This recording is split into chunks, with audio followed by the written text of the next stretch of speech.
Now, the greatest radio shows of all time. Suspense. The Shadow Node. Washington calling David Harding, counter-spy. Classic radio theater. The Great Gildersleeve. Fibber McGee and Molly. Dragnet. Gunsmoke. The Lone Ranger. Now, step back into our time machine with your host, Wyatt Cox. Good evening, friends of the Inner Sanctum. Weird Stuff with an episode of the Mutual Broadcasting System's Mysterious Traveler. This episode goes all the way back to May 11th, 1948. It's entitled, I Won't Die Alone.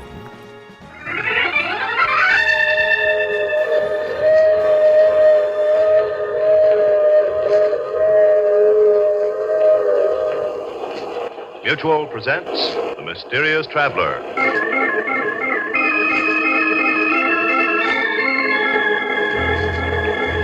This is The Mysterious Traveler, inviting you to join me on another journey into the realm of the strange and the terrifying.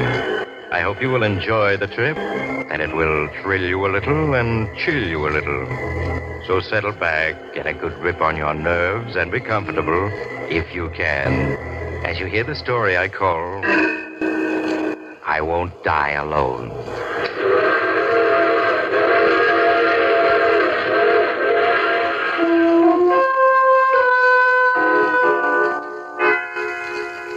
Our story begins in 1931.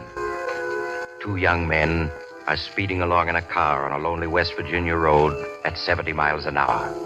There's a tight, tense look on the face of the driver, Steve Martin, as he takes the curves on the road without slowing down.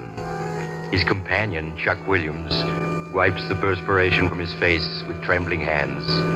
He turns and watches the road behind fearfully, now and then glancing at Steve's face for reassurance. Turn on the radio, Chuck. Let's see if they got an alarm out yet. Yeah, okay. Oh, well, what do you think our chances are, Steve? Hard to say. It all depends on how fast the cops spread the word. The two men robbed the Third National Bank of Louisburg of over $250,000 shortly before closing time. Word has just been received that the two bank robbers are now driving east on Highway 6B towards the Allegheny Mountains. That's not good. State Police Car 9 take up position at junction of Highway 11A and River Road. They're moving fast. State Police Car 10 take up position at junction of Highway 3 and Highway 6B. Steve, Highway 6B, we're on it. Yeah. That is all. Stand by for further orders. Steve, you gotta turn back. We're headed for a trap. Take it easy, will you? There's still a chance. 20 miles ahead, there's a small dirt road that'll detour us right around them. 20 miles, we'll never make it, Steve. Isn't there any other road we can turn off on? No. Are you sure? I was born in these parts. I know every inch of the country. Steve, let's ditch the car and cut toward the mountains on foot. Are you crazy? It's 40 miles to the mountains. We'd never make it walking. We've got to keep driving. It's our only chance. We'll run right into that trap, I tell you. They'll be waiting with Tommy guns. We'll be dead pigeons. Okay, then we'll be dead pigeons. I'd give up my share to haul right now to be out of this. You gotta get me out of this, Steve. You gotta. Oh, shut up. Look, Steve, if you were to let me out of the car and keep on going yourself, I might be able to get away. The cops would be so busy chasing you, I'd be able to give them the slip. You lousy rat. Now, look at it my way, Steve. There ain't no use both are getting caught. That don't make sense. You're great when it comes to sharing the dough, but when the heat's on, you want out. Yeah, but I'm willing to pay for, you can keep my share of the bank call. Now, that's fair enough, ain't it? Huh? What a good that dought'll do me if I get caught, but I'm sick of hearing you whine. All right, it's a deal. If I get through, the dough's all mine. If I don't, well, I don't. Thanks, Steve, thanks. I'll never forget this. Come on, get out. Which way do I go, Steve? Head across the fields until you hit a small stream. Then head upstream for about 6 miles. There's a railroad water tower there. You ought to be able to hop a freight. Thanks, Steve. I'll be seeing you. Yeah. So long, Chuck.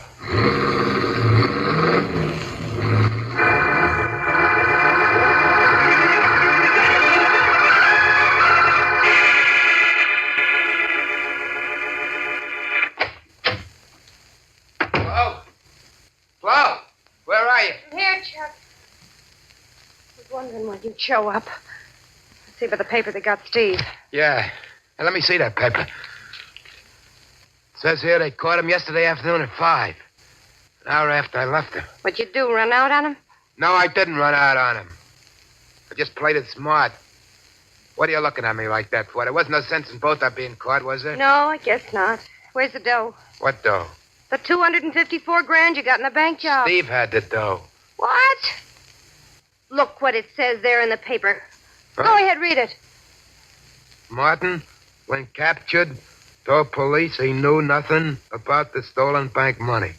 Police believe that Martin's unknown companion escaped with the loot. But I didn't, Floyd. Steve had that dough when I left him. Then why didn't the police find it when they caught him? There's only one answer. Steve stopped and hid the dough someplace before they got him. Yeah, that must be it. Steve's too smart to risk being caught and having all that dough taken away from him. Poor guy. They'll probably throw the book at him.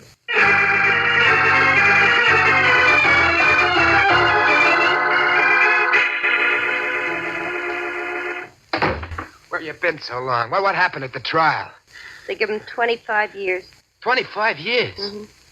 How did he take it? He didn't bat an eye. Maybe he'll think things over and squeal on me. Oh, stop sniffling, will you? Steve isn't the kind of a guy to do anything like that. Yeah, sure. Why should he want to squeal on me? Besides, if he did, the cops would find out that I didn't have the bank, though. That it's Steve who got it. He wouldn't want that to happen. Sure. Why, with good behavior, he'll be out in 18 or 19 years. Then he'll have all that dough hid. I'd rather have the 18 or 19 years than the dough. Well, it's been nice knowing you, Chuck. Wait a minute, Flo, don't go. What? Why not stick around? We'd make a good team. We don't need Steve. We don't, huh? And just what would I get sticking around? You haven't got brain, muscle, or dough. What's the attraction? Listen, Flo, stick with me and I'll get dough. I've always gotten what I wanted in the end. Without Steve, you haven't got a chance. He had all the brains, all the guts. Yeah, and what did it get him? You notice I ain't behind bars. And I'll get that big dough yet. 3 cheers. When you do, look me up.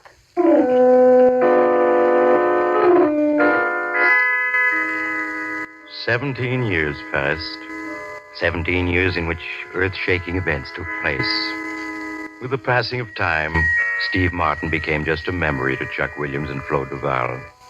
During the 30s, Chuck struggled desperately to make money in a half-dozen petty rackets, but failed miserably. However, with the coming of the war, his luck changed, and in the years that followed, he thrived on the black market. And with his newfound wealth, he was able to win Flo Duval. 1948 found Chuck Williams a happy, prosperous citizen without a care in the world. How many times have I told you to knock before you come into this office? Look, Napoleon, save that big shot stuff for your stooges. Same old Flo. I guess that's what I like about you, baby. Yeah, I'll bet. Well, you've got that superior look on your face again. Who are you planning to knife now? I just got word that our old pal Steve is getting out of prison tomorrow. Steve Martin? The one and only. It's been 17 years now. It's a long time. Yeah. Think I'll drive down to the prison, be there when Steve gets out. What for? You haven't bothered to write or visit him since the day he was sent up? I know. But it's a matter of unfinished business between the two of us. Unfinished business? Yeah. To be exact, $254,000. You mean you're going after that dough that Steve has stashed away? That's just what I mean. But you gave up your share of that bank dough the day you and Steve separated. Man can always change his mind. Chuck, leave Steve alone. That money by rights is his. He paid 17 years for it. Besides, you don't need it. You got more dough than that already. Maybe so, but that isn't going to stop me from getting that $254,000. And you ought to know by this time I always get what I go after. I got you, didn't I, baby, huh?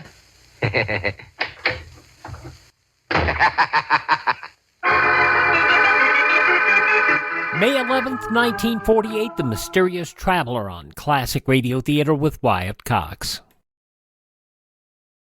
I'm Wyatt Cox. Classic Radio Theater with Wyatt Cox continues now. More of The Mysterious Traveler.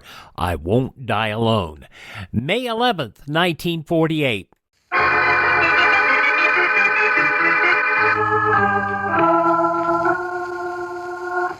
Remember, baby, when those gates open and Steve comes out, let me do the talking. Don't worry, I will. I don't want any part of this dirty deal. Relax, baby, relax. When I get that 254 G's, I'll buy you a fancy diamond bracelet. Then you'll feel better. Hey, boss. They're opening the gate. Is that him? No. Steve's twice as big as that guy. Chuck, that is Steve. Can't be. That guy looks at least 6. You're right. It is Steve. Stay in the car. Hey, Steve.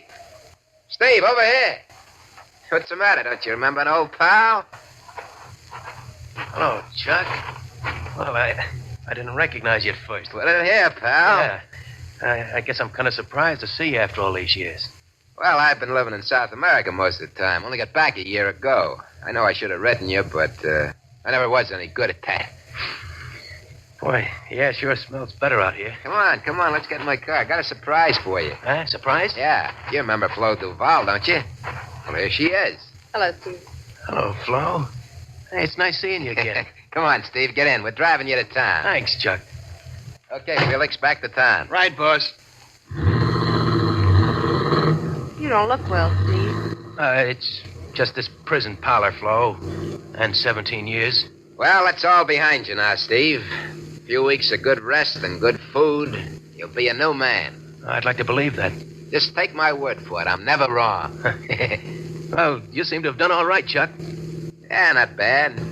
I own a nightclub, a bowling alley, used car business, a couple of apartment houses. I can't complain. I'm glad to hear it. I'm not forgetting an old pal either. Now, Flo and me want you to come and stay with us until you get on your feet. You know, a house guest. I'd rather not, Chuck. I don't want to put you out. Put me out? Ha! Listen to the guy. Well, we got suite servants, everything. Steve, I just won't take no for an answer. A week passed, then 2 weeks, during which Steve Martin did little other than eat and sleep and take long walks. Chuck Williams played the role of the gracious host to perfection, and his guests lacked nothing in the way of comfort. So concerned was Chuck with his guests' welfare that he always knew exactly where Steve was and what he was doing. Then one day, as Chuck had known it would happen, Steve came into his office for a private chat. Hey, busy, Chuck? No. Have a seat, Steve. Thanks. What's on your mind? Well, while I was doing time, my old man died and left me a small farm in West Virginia. That's where I was born and raised, you know. Yeah, I remember you telling me. Well, I'm going back to the old farmhouse and settle down there for a while. I see. Well, anything you say, Steve. Only let's keep in touch, huh? Yeah, sure thing, Chuck. When are you thinking of leaving? Tomorrow morning. Well, that's soon, huh? Well, we'll have to have a little farewell party tonight, okay? Yeah, fine. I'll see you later. Right you are.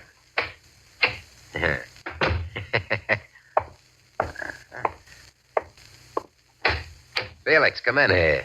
What's up, boss? My pal, Steve, is getting ready to make his move. Guess he can't wait no longer to get his hands on that dough. Looks that way. He's leaving tomorrow morning for a small farm he's got in West Virginia. West Virginia, huh? Yeah. Farmhouse can't be more than 30 or 40 miles from where he stashed the dough. Is there any chance he might have hidden it on the farm? Nah. Cops caught him before he got that far. He hid that dough someplace off Highway 6B. How many of the boys you want me to take along? Take 4. I don't want any slip-ups. Watch him day and night, and without being seen. Just leave it to me. Sooner or later, he'll lead you to the dough. And when he does, well, you know what to do. Yeah. Okay, then. You better start packing. The next morning, when Steve Martin took a train for West Virginia, 2 very inconspicuous men were seated at the other end of the coach he was riding in. They watched him get off the train at an all but deserted station in West Virginia, but made no move to follow him. As the train started off, Steve hired a car to take him to the farm he'd inherited. It was dusk when he finally reached the deserted farmhouse. On a heavily wooded hill 100 yards away, Felix and a companion watched through field glasses as Steve lit a fire in the farmhouse and prepared to settle down for the night. In the days and nights that followed, Felix and his men took turns watching Steve Martin's every action. And every evening, Felix would phone Chuck Williams and report that Steve hadn't made a move as yet. How many times have I told you to knock before coming into this office? What's the matter, Napoleon? Aren't things working out? I've told you to lay off that Napoleon stuff. I don't like it. That must be Felix. Hello? Hello, boss. Felix. Well, what's happening? Nothing. He still hasn't made a move. All he does is fish and read. What about visitors? He hasn't seen anyone since the day he got here. Are you sure he didn't give you the slip during the night and get the dough? Not a chance. I got 2 boys watching the house at night. Well, maybe he knows he's being watched, and that's why he hasn't tried anything. I'd bet my last buck he hasn't spotted us. Nothing ever goes right unless I'm running the show. I'm leaving tonight for West Virginia. I'll see you in the morning. Okay, boss. I'll be expecting you.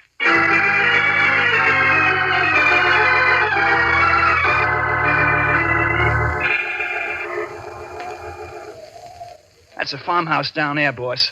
Look through the field glasses. You can see it just like you were standing in the front yard. He's sitting on the porch reading. Yeah, reading and fishing is all he does. He hasn't been more than a couple of 100 yards away from the house since he got here. Well, he must have spotted you. That must be the reason he hasn't made a move. How could he have spotted us? You can see how careful we've been.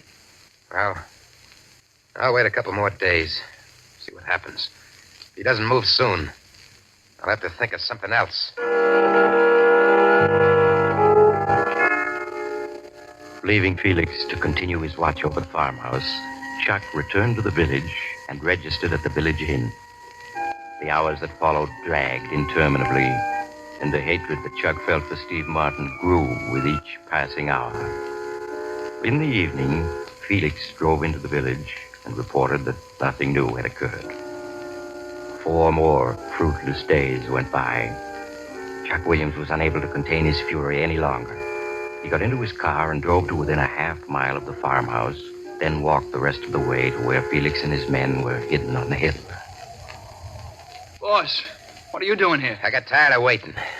You better get down, boss, or Steve Martin's liable to spot you. Forget that. We're through playing a waiting game. We're going to move in on him. Move in on him? Yeah.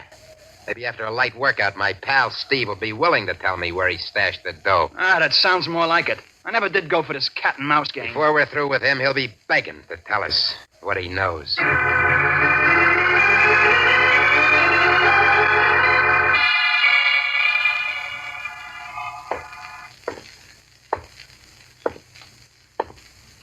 Hello, Steve. Got lonesome for you. Decided to pay you a call. I thought you'd get around to it sooner or later. You don't sound very glad to see me. That's a fine way to act towards a pal who was your host for the last 3 weeks. Didn't I treat you right? Yeah. That's what made me figure I hadn't seen the last of you. What do you want? I'll give you one guess. I haven't got it. I know you haven't, but you know where it is. So what? That money belongs to me, not you. That's where you're wrong, pal. That dough belongs to the guy strong enough to get it. That's me. Okay, then you go ahead and get it. Should I let him have it, boss? That's not up to me, Felix. That's up to Steve. Well, pal, you gonna dig up that dough for me? No. You're not as smart as you used to be. You know I'll get what I want in the end. I wouldn't count on it. Okay, Felix. I guess it's up to you and Slim now. Hell talk. Won't you, pal? That's it, pal. Try getting on your feet. Here, let me help you.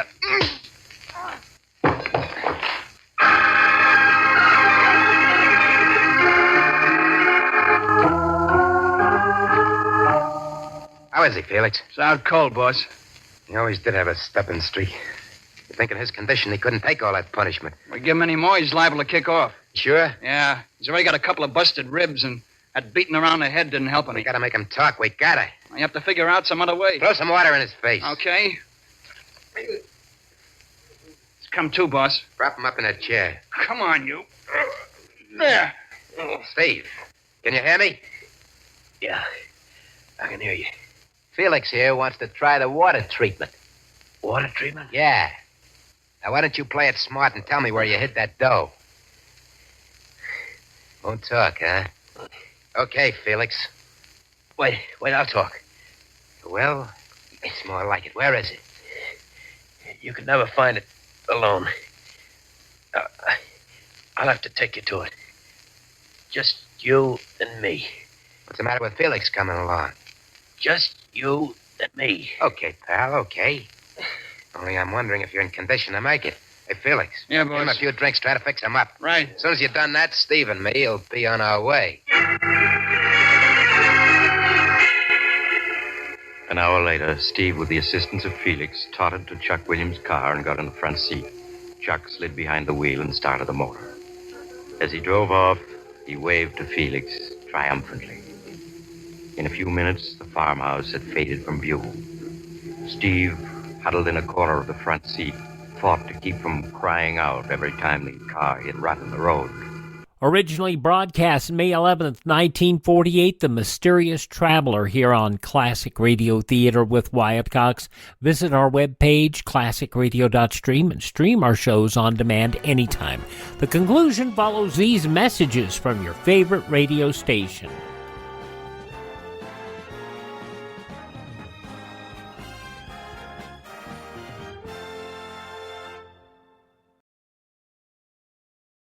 Just when you thought it couldn't get any better, Mike Lindell and MyPillow launching the MyPillow 2.0.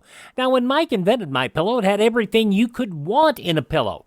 Now, nearly 20 years later, he's discovered a new technology that makes MyPillow even better. Of course, the patented adjustable fill of the original MyPillow, but now with brand new fabric with a temperature-regulating thread, it's the softest, smoothest, and coolest pillow you'll ever own. Say goodbye to tossing and turning and flipping your pillow over in the middle of the night. And more great news on the MyPillow 2.0 buy one, get one free offer with my promo code Wyatt.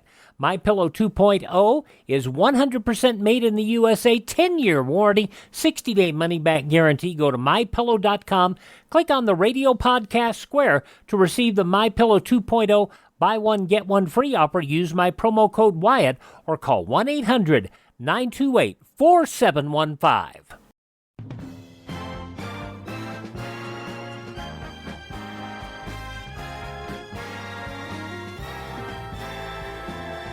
Classic Radio Theater with Wyatt Cox continues now with the conclusion of The Mysterious Traveler, I Won't Die Alone, May 11th, 1948. Now and then, he opened his pain-filled eyes to look out the window. Chuck watched him with satisfaction as he drove.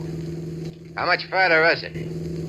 You drive about 5 miles until you reach a small gravel road where you'll see a big sign saying the Devil's Caverns. You turn right there and go 2 miles. The Devil's Caverns? What are they? They're a big tourist attraction in these parts during the summer. Hundreds of huge underground caverns that run for miles in all directions. You mean that's where you stashed the dough? Yeah. It's the best place in the world. How do you know you'll be able to find it again? I know every inch of the caverns. When I was a kid, my old man worked as a tourist guide there. I learned my way around from him. Okay. But you better find it, though. I'm warning you. I'll find it. Well, you should be reaching the gravel road in a couple of minutes. Turn right, then it's 2 miles to the Devil's Caverns.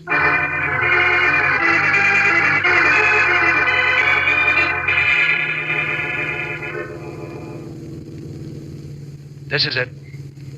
Park the car in that shed over there. Place sure looks deserted. Well, no one ever comes here until June. Is that the entrance to the caverns? That door set in the rock? Yeah. You'll have to shoot the lock off the door. Is this okay? Yeah. No one will ever be able to spot the car here. But you said no one comes here until June. No one does. Why take chances? We'll need a flashlight. I got one. Come out this way. And if you're thinking of any tricks, don't. Remember, I got this gun, and you're in no condition to try anything. Yeah, you saw to that.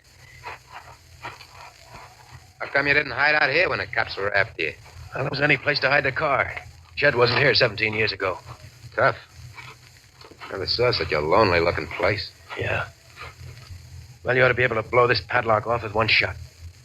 You better stand over there. Yeah, that does it.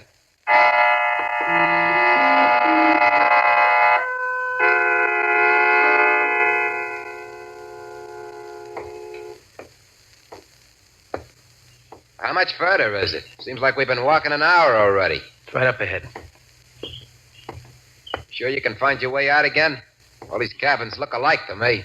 Yeah, I know the way out. Sure is damp in here. Hey, what was that? Oh, probably just a rat running past you. The place is full of them. Seems to me it's taken a long time to find that place where you hid the dough. If you're trying anything, Here's where it is. I'll hold the flashlight a little higher. That's it. I hid the suitcase behind this rock. Got it? No, not yet. Here it is. Yeah, that's it. That's it, all right. I can still recognize it. Open it up. Well, there's the dough. Yeah. Still in the bank wrappers. Look at it. Over $250,000. What's so funny? Answer me. So you're the guy who always gets what he goes after in the end, huh? Yeah, now I got the dough. And I'm asking you again, what's so funny? Look at the money. Go ahead, look at it. I'm looking. What about it? Yeah, you're looking, mastermind, but you don't see. All those bills are goldbacks. Goldbacks? Yeah, that's right. In 1933, the government called in all goldbacks. That's how the kidnapper Bruno Hauptmann got caught, trying to pass goldbacks after the government had called him in. You mean that dough is no good? That's just what I mean. You try passing any of that dough and you'll end up doing time. And you've known all along that dough was no good? Ever since 1933. Knowing it was worthless, I never intended coming here for it.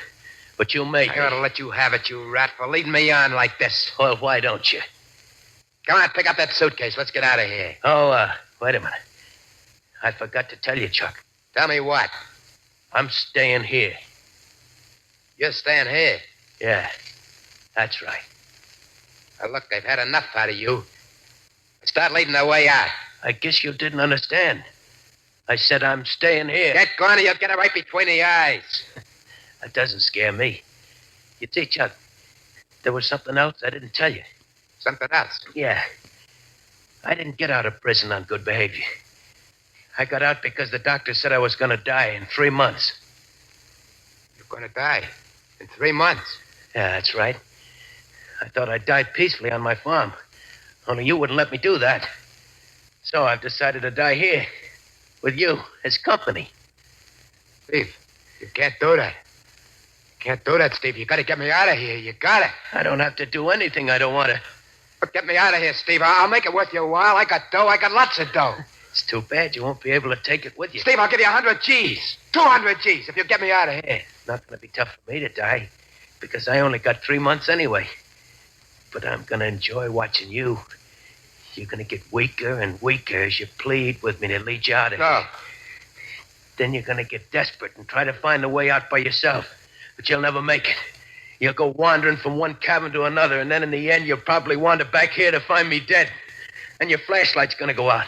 You'll be all alone in the dark with the rats and the bats. Oh, stop it! Stop it or I'll shoot! And as you go weaker, the rats are going to close in on you before you know it. Steve. Steve. I didn't mean it. Well, you made me. Steve, say something. He's dead. He's dead. I gotta get out of here. Gotta get out of here. Help! Help! Help!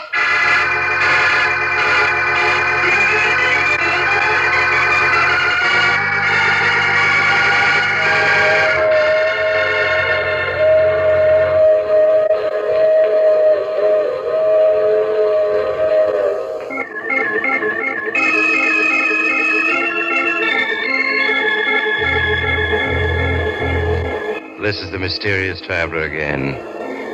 Did you enjoy our little trip? What happened to Chuck Williams? Oh, the poor fellow was found dead a month later when the cabins were open for the summer tourist trade. Seems Chuck had wandered from cabin to cabin without being able to find his way out. Evidently, he'd gone mad in his last hours, for he was found with his pockets stuffed full of bills. Goldbacks. Now, I recall another case in which 2 ghosts came face to face, only to discover that... Oh, you have to get off now. I'm sorry. But I'm sure we'll meet again. I take this same train every week at this time.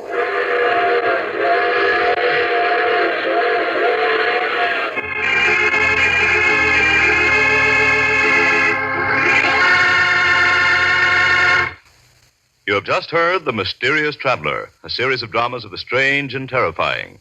In tonight's story, all characters were fictional, and any resemblance to the name of an actual person, living or dead, was purely coincidental. In the cast were Maurice Tarplin, Joe Julian, Art Carney, Elspeth Eric, and Alan Manson. Original music was played by Paul Taubman. The Mysterious Traveler is written, produced, and directed by Robert J. Arthur and David Cogan. From May 11th, 1948, The Mysterious Traveler on Classic Radio Theater with Wyatt Cox. Now on Classic Radio Theater with Wyatt Cox, we're going to head up a little bit on Lum and Abner. May 11th, 1942, and thanks to Ted at RadioMemories.com for supplying us this episode where they're deciding to come up what to do with Diogenes' $10,000. And, it may be cheesy, but given the fact that it's May of 1942, I think you'll understand. And now, let's see what's going on down in Pine Ridge. Well, Lum and Abner are finding the task of investing the $10,000 left to Pine Ridge by Diogenes Smith quite a problem. Mousy Gray offered the suggestion of building a luxurious old people's home for the community. This seemed like a great idea at first, only to be discarded when Lum and Abner couldn't agree as to which was to live a life of ease at the old folks' home and which was to run the store. As we look in on our old friends today, we find Lum, Abner, and Grandpappy Spears down at the Jot 'em Down store. Grandpap's at his favorite spot reading a book at the library table. Lum is talking over the telephone. Listen. Yeah, well, I don't care if this new idea of yours does seem like a mother to you, Mousy. We ain't interested in it. No, I don't want to hear it. Well, I don't care how good it is, I just don't want to hear it. Just forget about it and stop bothering me. No, I won't be interested tomorrow, neither. All right, Mousy. Goodbye. And as if that don't outcap anything I ever heard of. Has Mousy got a new idea for spending the $10,000? Yeah. Here we are, just getting over all the trouble his wonderful world apartment idea caused us. And then we had a time figuring out what to do with that old men's home that he wanted to put in. Yeah, that was a good idea, I believe. Yeah, but it wouldn't work. No. Now he's got nerve enough to suggest something else. Yeah, well, what was it this time, Lum? I don't know. Whatever it was, though, it wasn't no good, I can tell you that right now. Well, now, Lum, you ought to at least ask him what it was. He might have studied up something good. You don't know. Hey, if you fellers want an idea for spending that money, I believe this is good one right here. Huh? What's that, Grandpap? This book I'm reading here. Courtney's Question and Answer book.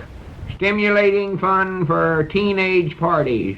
Well, that ain't no kind of a idea for spending $10,000, Grandpap. Well, it is, too. You just take this here book and start up a Pine Ridge quiz program. Quiz program? Yeah, you've heard them on the radio. Yeah. Of course we've heard them, Grandpap, but what good would that do for the community? Well, I ain't sure, but I know this'd be an awful good way of spending the money. And doing a good fast job about it, too. Huh. Well, just last night I heard them give away over $300 on just one radio program.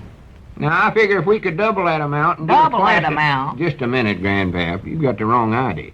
We ain't looking for a way of spending the money. That's easy. What we want to do is find something that'll do good for everybody in the community. Sure. Do you understand now, Grandpap? Yeah, now here's a good question right here. I'll show you how it works. Yeah, let's see how it works. Abner, don't encourage him. Name 4 of the 7 wonders of the... Wait a minute, I believe I'll just try these questions out on you, Abner. Yeah, sure. Sure, try 'em on me. I might be a genius at this. I don't know. Try 'em out on me, Grandpap. Now, wait a minute. Don't get started on nothing like this. First off, I gotta ask you your name, Abner. That's the way they always do it on the radio. Yeah, sure. Well, Abner Peabody's my name. Yeah, why don't you use some other name for this, Abner? How about using that and I give you when I told you a fortune the other day? What was that? Let's see, that was, Forget now what it was myself. Charlie. Charlie somebody, he called me. Yeah, that's better. All right, Charlie, what line of work are you in? And you answer housewife. Housewife? Yeah, that's what might now all them I heard on the radio said they was. Well, now, Grandpap, I know I ain't no housewife. I don't know nothing about milking a cow or chopping wood or tending to a garden. I know, but you're just doing this for example, Abner. Oh. Just to show how it works out. Yeah, sure. Yeah, that's all right. Hey, did you hear that, Lum? I'm a housewife. Yeah, I heard it. Such prattle. Wish you two would hush up. I got a lot of studying to do here. Yeah, well, we'll be quiet. All right, now then, Charlie, what's the answer? The answer? Yeah, that's what you're supposed to give. Huh? Have you got it yet? Yeah, let's see, Dogged, I don't believe I have, Grandpap. You want me to give you a little hint like Kay Kaiser does on his radio program? Little hint? Yeah. He generally hums a tune or something. Let him know what the answer is. Oh, no, don't start singing no song. I'll figure it out for myself. Just don't rush me. Give me a little wait time. a minute here. I ain't give you the question yet. Huh? No wonder you couldn't get it. Oh, hey, doggies, I thought that was an awful hard question. For goodness sakes. Well, y'all cut that out. A body can't get his mind onto no subject and keep it there with all this prattle-prattle going on. Yeah, well, we'll stop, Lum. Go on, Grandpap. Here's your question, Charlie. Name 4 of the 7 wonders of the world. Wonders of the world? Yeah, that's what it says here. Gotta name 4 of them. Yeah, let's see.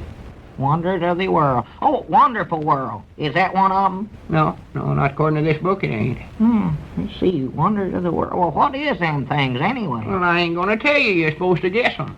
Oh, well, just give me one of them little tiny hints like you was talking about that feller Kaiser does there. Well, all right. One of them is the pyramids of Egypt. Never heard of them. What is them? I don't know. Another one is the Sphinx. Sphinx? That's what they got wrote down here. The only Sphinx I know is old Lawrence Sphinx that lives over there south of Cherry Hill, but, Lord me, there ain't nothing wonderful about him. Oh, no. Leastways, nothing I can recollect. He's a deadbeat if I ever seen one. Well, he won the blue ribbon at the county fair a few years back, though. Recollect that? His hog done that. He never won the ribbon for himself. Well, yes, his hog done it. Might have. He got in there, but he wasn't even entered. Of course, I recollect he did get awful stuck up and went around bragging about it till he might nigh got to where he'd winded himself. Just a minute, Abner. I believe I got it. Huh? Yeah, I know now what they got him in here for. You ever saw Lauren with his shoes and socks off?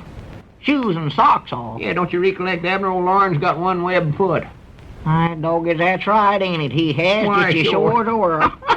Why, sure, yeah. I'd plumb forgot about that web foot of his'n. Well, he's awful proud of that, too. All is entering every swimming contest that he can find. I recollect that about him. Yeah, but he never win any of them. That foot always caused him to swim in a circle. That's the only direction he could ever go in. Oh, yeah, that's right. Yeah, never could go straight. Hey, doggy, that's cute of you, though, Grandpap. You know what? Here we've been living in the same county with old Lauren for all these years and never knowed he was one of the 7 wonders of the world till right now. It's funny he never mentioned it. Oh, yeah. Much as he loves to brag. Well, I sure did. Cast compliments on himself. Can't understand it. He's always bragging something. Reckon now how that feller that writ that book ever found out about him anyway, him living way down here in Cherry Hill. Oh, more likely Lauren wrote him a letter and told him about himself. Yeah, just about what he done. Sounds just like him. Just about what he done. Wouldn't put it past him. Hey, Bragging. Abner. Huh? I see Mousy coming up out there. I know what he wants, so you tell him I'm too busy to talk to him. Too busy? Yeah. Yeah, all right, I'll tell him. Say, Lum, did you know that Lawrence Sphinx is one of the 7 wonders of the world? Yeah, I heard all that nonsense. But it ain't got nothing to do with Lawrence Sphinx, I can tell you that. Well, it has done it. It's right here in this book that Grandpap's reading, right there. Right down here in black and ink. Yeah, show it to him, Grandpap. Right there it is. Yes, Yeah, but it don't mean Lauren, I can tell you that. Huh? Some other feller named Sphinx. Somebody that's done something famous or made an invention or something like that. Well, Lauren's the only one I know of. I don't... For goodness sakes, Abner, you and Grandpap can talk yourselves into more peculiarities than any one human I ever... Wait a minute, there's Mousy. Huh? Oh. Well, howdy, Mousy. Come on in. Yeah, howdy, Mousy. Hello, Grandpap. Abner. Say, Lum. I'm busy, Mousy. Come back some other day. Yeah, Mousy, Lum's awful busy today. He can't talk to you. Mousy, do you know Lawrence Sphinx that lives over at Cherry Hill? Lawrence Sphinx? Yeah, that's his name. Lives over there on that place, well, about a mile and a half out of Cherry Hill. Just before you cross the creek there, Shack Creek's where he lives. Got a web foot and swims in a circle. No, sir, I don't believe I've ever heard of him. Lawrence Sphinx. No, sir, I don't believe I know him. Well, he's one of the 7 wonders of the world, what he is. Well, say, Lum, all I need is just about 1 minute to tell you my new plan for spending that $10,000. Some other time, Mousy. Yes, sir, but, Lum, now, I've thought this all out, and... Yeah, I know. It's just like a mother to you. Yes, sir. But, what I was going to say is that I'm convinced, Lum, that this is the best possible thing we can do for our community. Well, I've been studying on this too, Mousy, and I've just about come to the conclusion that our community's pretty good just as it is. Yes, sir. We're liable to ruin it if we go trying to make it any better. Sure. What we need is something to preserve it just like it is. Yes, sir. Well, that's exactly what I had in mind, Lum. Oh, it is, huh? Yes, sir. Well, in that case, I mean just the opposite then. You come back next week sometime, Mousy. Yes, sir, but now let me just show you what I mean, Lum. Now, here, take this envelope, and in there you'll find that Hey, Mousy, come on over here and I'll let you get in our quiz contest. Yeah, come on, Mousy. It's a lot of fun. See, Grandpap asks you questions and stuff, and then you answer them. Some of them is about Lawrence Spinks, too. Well, I'd like to, Abner, but I've got work to do. Oh, sassy frass. Here, I'll find you a good question, Mousy. Yeah, will Mousy be a housewife, too, Grandpap? Just a minute here. Is this what you meant, Mousy? Getting some of these? Yes, sir. All right, Granny's, Mousy. Now, this is the best idea anybody's had yet. This is exactly the right thing to do with that money. And what is it, Lum? It's something that'll do more for preserving our community and all the things it stands for than every one thing we could do. Well, what is it we're going to do? Abner, we're going to take every cent of that $10,000 Diogenes left us and make the best investment Pine Ridge could make. Well, we're going to use it to buy United States government war bonds. Did you see that coming? I didn't know if you would or not. And Alka-Seltzer, who sponsored the program at this point in time, gave up their last commercial message to also encourage people to buy war bonds to finance the war. And you know, the U.S. government and the American people gave and gave and gave to make World War II happen. And if we could get behind something as strong as the American people did in World War II today, it would be hard to beat. That's a fact. May 11th, 1942, Lum and Abner here on Classic Radio Theater with Wyatt Cox. Thank you so much for making us a part of your day. Visit our webpage, classicradio.stream. You can stream our shows there, learn about building a classic radio collection of your own. You can contact me, find our social media links, and you can also buy me a coffee. That Buy Me a Coffee money helps us acquire additional classic radio collections and maintain our distribution channels. That's all at classicradio.stream, classicradio.stream. Thank you so much for tuning in. Tell all your friends the greatest radio shows of all time are right here at this spot on the radio dial. Classic Radio Theater with Wyatt Cox right here on your favorite radio station.